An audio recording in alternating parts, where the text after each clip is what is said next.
You know, I talk a lot of smack about bad tabletop adventures, so here's 10 things I believe you need to make a good or even a great tabletop adventure game for Dungeons & Dragons and Pathfinder and Dungeon Crawl Classics and Dragonbane and ICRPG and Shadow Dark. Number 1, a good D&D adventure creates player agency. The tabletop adventure is the set piece that allows the players to make interesting decisions that affect the surrounding game world. In my first campaign, I completely ignored this rule by forcing my players to get captured, having an NPC rescue them, and then having the villain that captured them escape no matter what the player characters tried to do. Because I had this brilliant story planned for my players, and yet it caused me to treat their characters as if they were the audience instead of the protagonists. The players don't care about your adventure or your story. They care about their character. This might sound a bit depressing, but it's actually quite liberating, because it means you don't have to do all the work of a storyteller, because you're not a storyteller. You're the set designer. Number 2,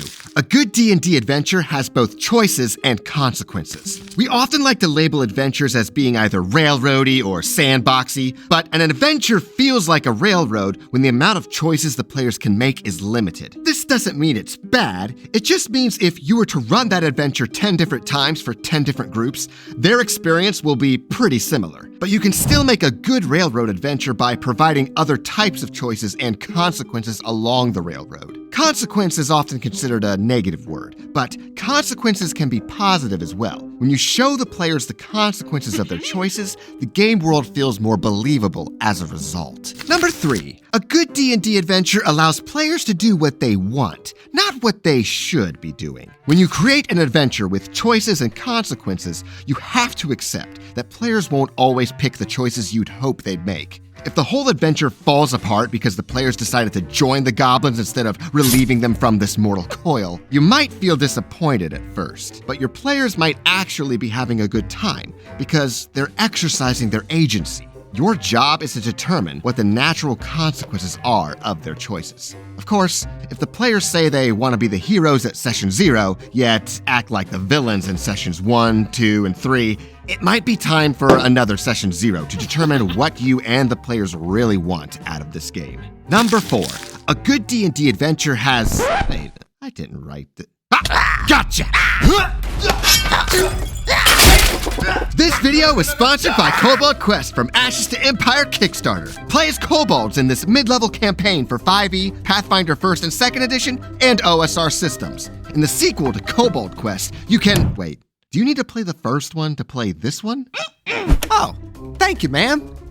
Wait a minute. I should have asked her to untie me. Ah, well. Kobold Quest from Ashes to Empire can be run as an entirely separate campaign, or each individual location as a one-shot. Includes new monsters, items, spells, poisons, and traps. All kobold flavored, including mechanics for your kobold heroes to design their own traps for 5th edition. Kobold Quest is formatted to allow game masters of any skill level to run effectively. Backers to the Kickstarter will be able to contribute their own characters as merchants, quest givers, or pivotal allies and enemies. So check out Explorers Guild Publishing's Kobold Quest in the description below. Alright, the real number 4. A good D&D adventure is a fish story. A lot of bad adventures spend most of their word count on information the players will never organically discover. Here's several pages of text about the lore and history. Here's a whole page spread of why the villain is villaining all over the place. But the players will never know because they're too busy relieving this villain from his mortal coil. An adventure can have a story, but the story you'll see at the table is what the player characters are actually doing. Story comes after the game, when the players recount years later how they one-shotted the big bad evil guy, or how they completely circumvented a hopeless situation with clever thinking and a convenient potion I gave them 3 sessions ago. Those are the fish stories. But instead of, it was this big, it was, I did this much damage. None of my players can tell me the name of the big bad, but they do remember and tell others how they felt when they beat him. Number 5, a good D&D adventure has more flavor and less lore. While players tend to forget the lore of an adventure, they will remember how they felt during those sessions. So spend your time finding ways to conjure a certain vibe, instead of writing up paragraphs of history that the players are never gonna need for the present. How do you create the right vibe? Well, music for one, your methods of describing the world for two, and if you play in person, the setup of your game table can contribute to the flavor of your adventure. Physical terrain tells a different story than theater of the mind. A crafted handout has more weight than if the same information was written on an index card. Look at what kind of adventure you're running, what's its genre, what's its vibe, and channel those feelings into your players. Number 6. A good D&D adventure has a beginning, and a beginning. Do you know why Curse of Strahd is almost always in the upper tiers of most 5e GM's lists of campaign books? It's because each location gives the game master the background, the setup when the players arrive, and that's it. There's no, and then this happens, and then this happens, and then this happens when the players show up. An even better example is Ben Milton's Waking of Willoughby Hall, where the players are trapped in a haunted manor with a rival adventuring party who stole a goose who lays golden eggs from the giant Bonebreaker Tom, who now prowls the outside of the manor looking for his stolen goose. Each room in the manor labels who or what is inside, and that's it. That's all you need. Everything else is discovered in play. There's no final battle or pre-written scene in the back of the book because Ben knows there's 100 different ways the players could react to everything within Willoughby Hall. I love this formatting for adventures because it contributes to... Number 7. A good D&D adventure also surprises the game master, not just the players. When you run or create an adventure where you know that this happens, and then this happens, and then this happens, there's no room for surprise. Not only by what the players do in the adventure, but how the adventure reacts to your players. An easy way to create surprise for the game master is through random tables. Now, instead of placing every monster in the perfect spot,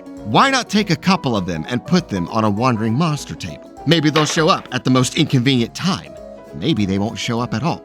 Try trusting the dice a bit more next game, and then tell me how terrible of a time you had in the comments below. Speaking of time, number 8, a good D&D adventure has timers. This is a storytelling tip that actually works for tabletop RPGs. If you want to create tension, add a timer. It doesn't have to be life or death consequences if time runs out. It can be as simple as giving a goblin the ruby the size of a tangerine and telling the players it'll escape the dungeon in 1d4 rounds. Or a rival adventuring party will plunder the dungeon you heard about in the next 1d4 days unless you get to it first. Having some sort of timer in each scenario will keep your game moving forward. Number 9, a good D&D adventure creates wonder. Nothing's wrong with exploring skeleton tombs and troll caves. I love playing the tropes, and if you're a new player or game master, you should play all the tropes because you haven't experienced the tropes firsthand. But this is a game made from imagination. Put a little sense of wonder in your set pieces. Many of Dungeon Crawl Classics adventures do exactly that, like in Fate's Fell Hand, where the player characters are trapped in a chaotic demiplane in the middle of a war between 3 wizards for the Deck of Fates. Sounds like a high-level 5e adventure, right? No, this is an average level 2 adventure in Dungeon Crawl Classics. Number 10. A good D&D adventure is interactive. If the players are going through your set pieces using only the powers and abilities that are listed on their character sheet, all we're doing is changing the background of the stage and the costumes of the monsters. But when we look back at adventures like Willoughby Hall, we have what I like to call toys. A harpsichord that summons a ghost if the right song is played. A secret garden filled with fungus of various effects if eaten. A giant ballista parked on the roof. The game Dragonbane encourages this with a deck of cards. Just pull a few based on the game's location and lay them out for the players to potentially use, such as a snake to throw at your enemies, a bucket of soapy water to trip anyone you splash, or even a rummaging pig to sick on your foes. Toys allow players to flex their creative muscles, giving them the agency to try crazy things, instilling wonder and maybe even flavor in your game world. Adventure designing is hard work. Add in the uncertainty of your player shenanigans, and you always feel like you're on the brink of disaster. This list isn't the end-all be-all for great adventures, but it served me as a guide when creating my own games at the table. Just remember to make your players feel important. I find that it solves most problems. Thank you, Coffee Masters, and thank you, Explorers Guild Publishing. Check out Kobold Quest in the description below, but that's all I've got for now. Hey! Give me that!